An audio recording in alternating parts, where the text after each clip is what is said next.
Can you give us a little bit of your background? I know that you started off in the mortgage brokerage space, moved into the lending.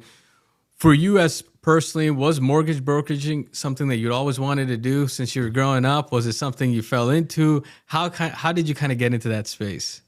It's an interesting story that I've told a lot of times, as you might imagine.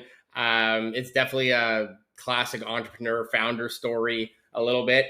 I did sort of fall into it. So ever since I was 15, 16, I was into starting companies and being an entrepreneur.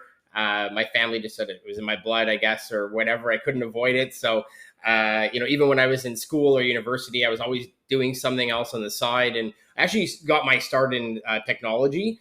I would say it was a moderate success. Nothing to write home about or retire, definitely, but good learning experience for sure. And I sort of fell into the mortgage brokerage industry like when it was all starting to become digital and everything was brick and mortar right at the beginning. And my expertise from the technology side was sort of what I was, the lens I was viewing the opportunity through. And I sort of fell into the mortgage side. And definitely, if you told me 20 something years ago that I would have spent the majority of my career and life at this point in the mortgage industry, I would not have predicted that.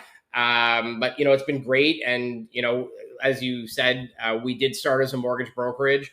The first 5, 6 years, maybe 7 years of CMI was as a mortgage broker. I was a mortgage broker. I did, thousands of mortgages for subprime deals back in the early mortgage days and stuff like that. And so that's how I got experience in private lending.